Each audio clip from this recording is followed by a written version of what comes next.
Have you ever wondered about the cradle of mankind and its rich history? Ethiopia, often referred to as the birthplace of humanity, holds a fascinating and diverse history. Its narrative begins with the ancient civilizations that once thrived here. One of the most prominent among them is the Aksumite Empire. Known for its advanced civilization, the Aksumites were not just pioneers in trade, but also in religion, being among the first in the world to adopt Christianity.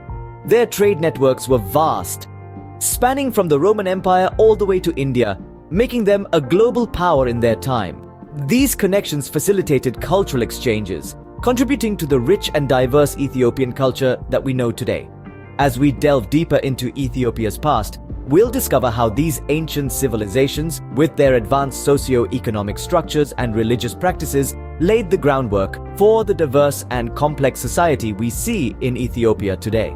The 4th century AD marked a significant turning point in Ethiopian history with the introduction of Christianity.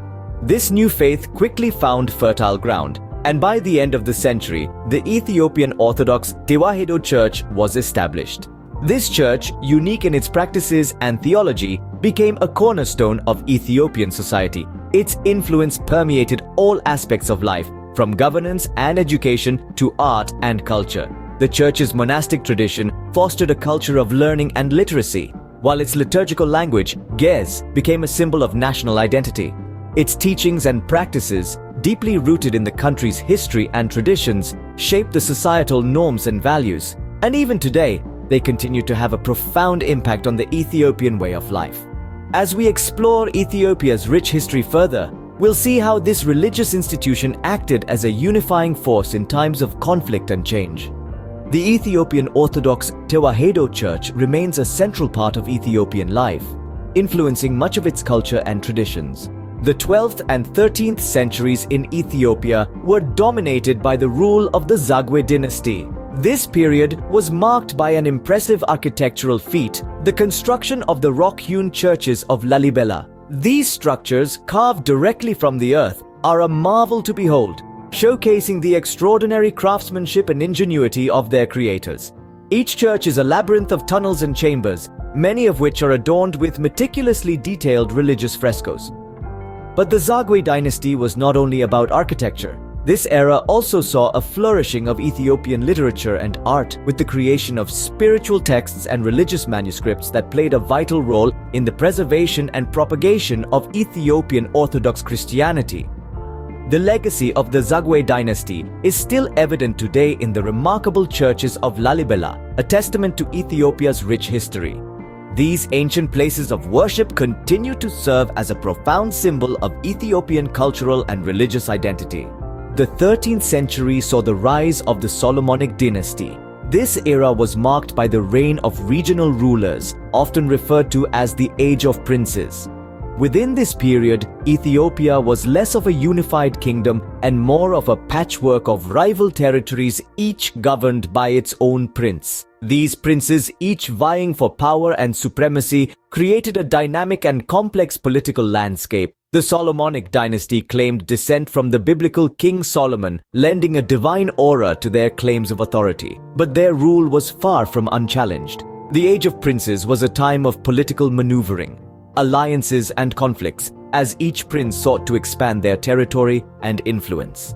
Despite the internal discord, this era contributed significantly to the rich tapestry of Ethiopia's historical narrative. This period of turbulent politics set the stage for the challenges Ethiopia would face in the centuries to come. The 16th century was a period of conflict and resistance for Ethiopia. During this time, the Ethiopian-Adal War took center stage as Ethiopia resisted the advances of the Adal Sultanate. This war was not just a battle for territory, but a struggle for the survival of a culture and a way of life.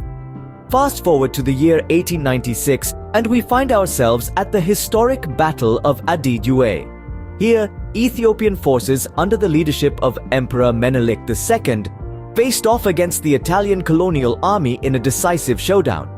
The stakes couldn't have been higher. But against the odds, Ethiopia emerged victorious, marking the first time an African nation had successfully repelled a European power.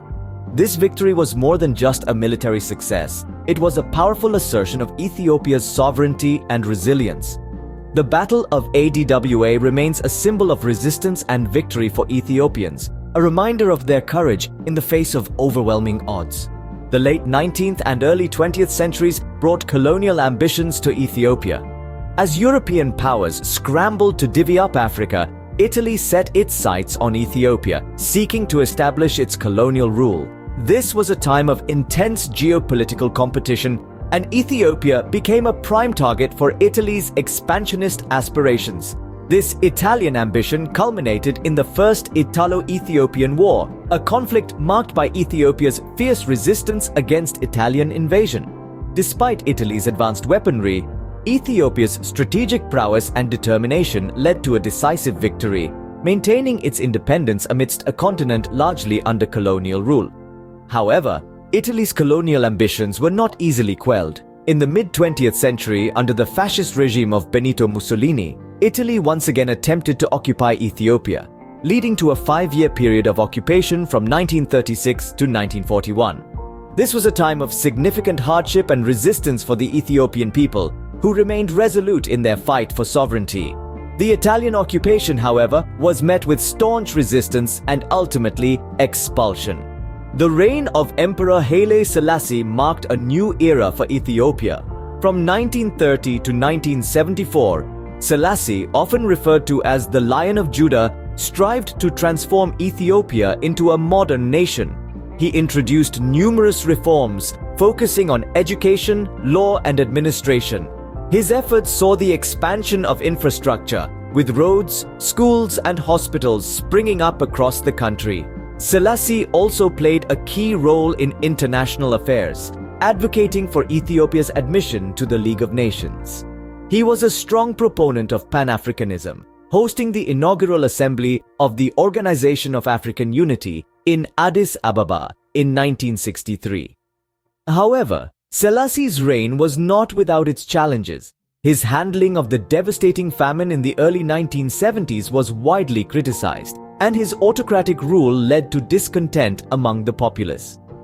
Despite his efforts, Selassie's rule was not without controversy, leading to a revolution that would change the course of Ethiopian history. The year 1974 marked the beginning of a new chapter in Ethiopian history. A wave of discontent and rebellion, known as the Ethiopian Revolution, swept across the nation.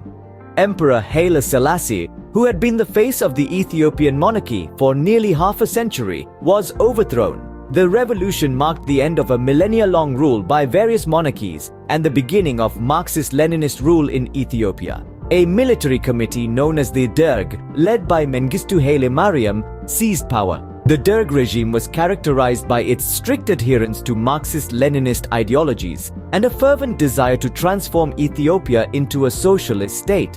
However, the transition was far from smooth. The regime's heavy-handed tactics, coupled with widespread economic instability, led to a period of intense turmoil and strife. This period of socialist rule was characterized by turmoil, civil war, and economic hardship. The late 20th century was a period of intense conflict in Ethiopia. This era was marked by the Ethiopian Civil War, a grueling conflict between the ruling Derg regime and a multitude of rebel groups. One of these rebel factions, the Ethiopian People's Revolutionary Democratic Front or EPRDF, emerged as a significant force. This coalition of rebel groups was formed in the late 1980s, unifying several ethnically based opposition movements against the Derg. The EPRDF's strength and influence grew steadily throughout the war as they launched a successful campaign from the northern region of Tigray, gradually capturing territory and gaining momentum. As the conflict reached its climax, the EPRDF, alongside other rebel groups, managed to overthrow the Derg regime, capturing the capital, Addis Ababa, in May 1991. This marked the end of the Derg's brutal rule, which had lasted for 17 years. The fall of the Derg in 1991 marked the end of an era and the beginning of a new political landscape in Ethiopia. The late 20th century also saw the struggle for independence in Eritrea. This turbulent period was defined by the Eritrean War of Independence, a brutal conflict that lasted for 3 decades from the early 60s to the early 90s. The war, fought between the Ethiopian government and Eritrean liberation fronts, was a testament to the tenacity and resilience of the Eritrean people, who sought to establish their own sovereign state. However, Eritrea's path to independence was far from smooth. Even after achieving independence in 1993, Eritrea and Ethiopia continued to clash over disputed border territories. This resulted in the Ethiopian-Eritrean War, a deadly conflict that erupted in 1998 and lasted until the year 2000. Despite a peace agreement, intermittent border skirmishes have continued into the 21st century, reflecting the deep-seated tensions between these two neighboring nations. The border conflicts with Eritrea continue to be a contentious issue in Ethiopian politics. In the 21st century, Ethiopia has seen significant changes. The nation has embarked on a journey toward multi-party democracy, a radical shift from its past. This transition, though not without its challenges, is a testament to the resilience and determination of the Ethiopian people. Parallel to this political transformation, Ethiopia has launched ambitious economic development initiatives. The country is investing heavily in infrastructure projects, modernizing its industries, and striving to bring prosperity to its citizens. These efforts have resulted in impressive growth rates, making Ethiopia one of the fastest-growing economies in Africa. Additionally, Ethiopia is making strides in promoting peace, stability, and regional integration. It's playing an active role in mediating regional conflicts, fostering diplomatic relationships, and contributing to the collective security of the East African region. As Ethiopia continues to evolve, its rich history serves as a foundation for its future endeavors.